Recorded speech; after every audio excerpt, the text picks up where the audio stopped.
most of you are walking around, you don't actually have freedom. Because it's not you that's running your life. It's your mother, it's your father, it's your rabbi, it's your priest. Somebody is in your head. When you're thinking the thoughts that you're thinking, you have to ask yourself, are these really my thoughts?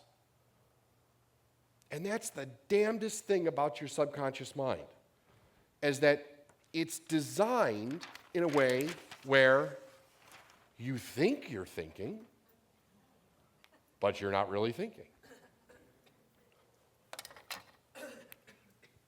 In 1934, a man by the name of Thurman Fleet, Dr. Thurman Fleet, was working with a group of chiropractors, and he was teaching the healing arts. And he also, if anybody knows anything about Fleet, he studied from a Christ consciousness principle that we all have the ability to heal ourselves. And he was trying to get this idea across to a group of chiropractors, and he knew that in our mind, in our brain, the way that we think is we think in images. And those images are usually created by concepts.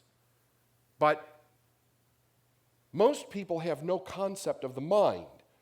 In other words, when you say to them, picture the mind, they picture the brain. And the brain's not the mind. The brain is a tool that we think with.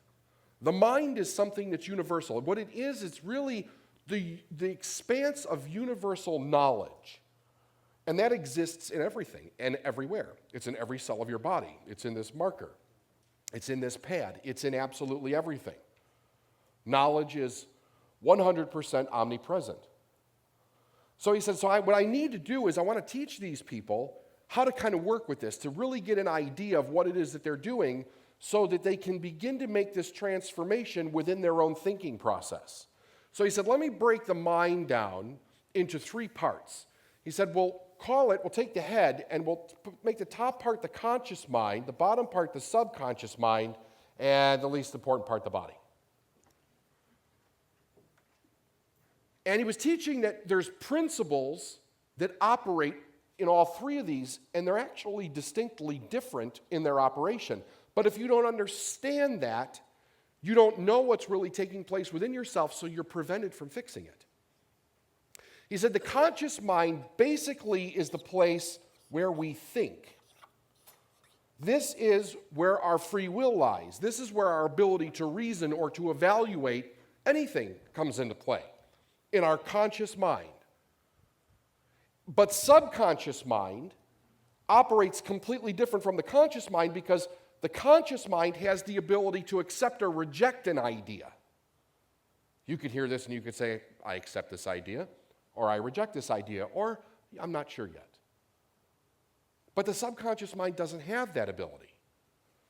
Any idea, any image, any emotion, any experience that gets into the subconscious mind stays fixed here in the subconscious mind. And then we call that a belief. Now here's where it gets really interesting.